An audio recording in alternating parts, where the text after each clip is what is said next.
Hey everybody, it is month 3, week 2 of the Confidence Bootcamp. I'm on a little bit later than normal because we had an event at work tonight and I am exhausted, but I'm excited about this week's challenge again like I was last week. So Mel Robbins is my new hero. She is amazing, and this week's challenge is going to kind of revolve around her again. So this week's is to learn to let things go. So just let it go. If you want to move forward, you need to look forward. Again, this is Mel Robbins, you guys. I signed up for her free newsletter. Check it out because I'm really loving all of her stuff. So whatever you think about, you give power to.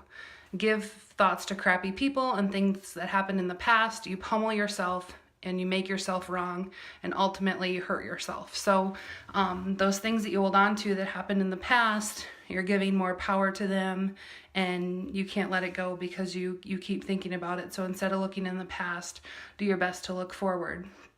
I had a long day today. Did anyone else have a long day? It was good. It was a really great day. Hey Pat, how are you? It was a really good day. It was just a really busy day. So, okay, so how to do this. Hey Jamie, I know I'm not sitting outside and my house has terrible lighting, so I'm sitting here in a corner in my bathroom with terrible lighting because I had to work late. But yeah, so you guys are having to deal with that, so sorry. But anyway, this week's Confidence Bootcamp is about looking forward and not looking in the past and being able to let go of the things in the past. Glad you're doing well, Pat. So look a year from now and then reel yourself into today instead of obsessing and making yourself wrong over stuff that happened 5 days ago. So who else does that? I do that all the time, where you think about something that happened last week or just a couple days ago or even a couple years ago, and you just beat yourself up over it. It's something that's in the past. There's nothing you can do about it. Instead of feeding that thing that you can't do anything about, you need to just let it go. So I like this. So this is a direct quote from Mel Robbins. Look forward and say, what do I need to do today to get my ass over there? So what do you want in a year from now, and how do you get there? Instead of I did A, B, and C wrong. Jamie, I do that all the time too. Hey Cody, I hope you're having a good night. I do this all the time. Why? Why obsess over the past when there's nothing you can do about it? Look to a year from now. Figure out what you can change now that's going to help you achieve that goal in a year. So I'm going to read that quote again because I kind of like it. I'm probably going to use it more. Look forward and say, what do I need to do today to get my ass over there? I love that. So again, Mel Robbins. And then she, in her newsletter, shared this article, How to Let Go of an Old Regret by Christine Carter, and it was just September 20th of this year, so it was just recent. But if we don't confront the past, we can be haunted by sadness and self-blame, as a quote from her. And she had 3 steps to let go of the past. Number 1 is forgiving myself. Distinguish between moral failings and simple unskillfulness. So she talked about her marriage, which ended in divorce, and instead of thinking about all the things that she did wrong, all the things she could have done better, she just didn't know what she was really doing, and she needed to get better at that skill. So when you think about that, you can maybe look back at some things in the past that are upsetting, and it wasn't that you failed, you just didn't have the skills necessary to achieve whatever goal it was, or whatever it is. If you look back on it like that, it changes it a little bit. Number 2, again, I have my notes down here. Taking accountability. So this is, again, what's her name? Christine Carter. This is quotes from her. Seeing that I behaved unskillfully allows me to take responsibility for mistakes made rather than clinging to my judgments and justifications. I can practice now the skills I needed then. So again, instead of it being something that you just failed at, something that you're just bad at, it's just something that you need to get better at. As simple as that. And this 3rd one, practicing acceptance. And this one's kind of my favorite because this speaks a lot to me. So acceptance is the precursor to atonement. It's the life that I would never consciously, so she's talking about now, the life that I would never consciously give up But ironically, it's the one that I'm giving up unconsciously every time I harbor those old fears and sorrows. So one thing that I think about sometimes is if I would have just worked harder in track, I could have been an Olympian. If I would have just done A, B, and C, I could have been an Olympian. I could have done all these things and I could have been an Olympian.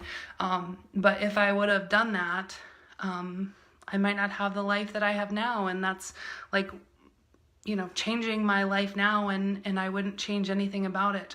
I love Garrett, and my children are incredible. And when I think about those things, I'm unconsciously giving them up. And that's something, sorry, my eye itches. I wouldn't change my life at all. I have amazing family and friends. And so giving power to that also, you know, takes away from what you have now, and that's really not fair. We should all be grateful for what we have. Hey Jordan, I love you too. I can't wait to see you. Accepting the past and all its messiness allows me to let go. So again, I go back to track because that was something that was a big part of my life.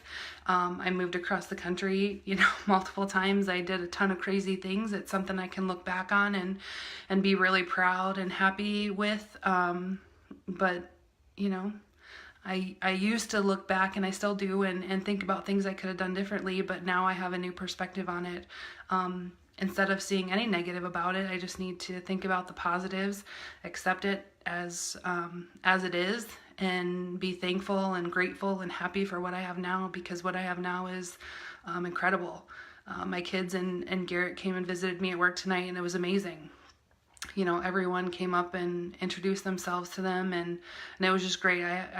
I'm very blessed, and so learn to let those things go.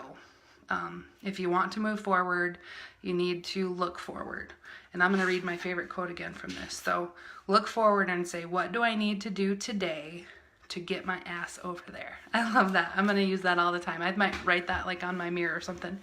Hey Vicki, thank you. So that is this week's challenge. Learn to let go. And I can post in the comments links to Mel's stuff, and then also links to that article, because I found a lot of value in reading that article. It kind of really put things in perspective for me. So again, this is month 3, week 2 of the Confidence Bootcamp. I hope that the 5, 4, 3, 2, 1 last week helped people. I know it helped me a few times, so I'm going to keep using that too. And if you haven't watched before, if you want to join in on the challenge and give this a try, just comment.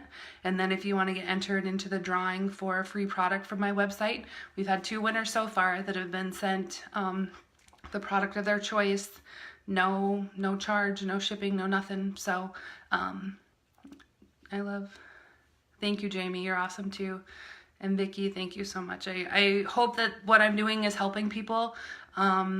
I'm okay looking silly. If it's helping a few people, that's fine.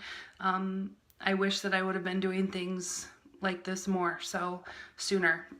But Unique kind of gave me that opportunity, so I'm happy about that. So anyway, if you want to get entered into the drawing, go ahead and share the video. If you just want to be part of the group of people that are going to give this a try this week, just leave me a comment.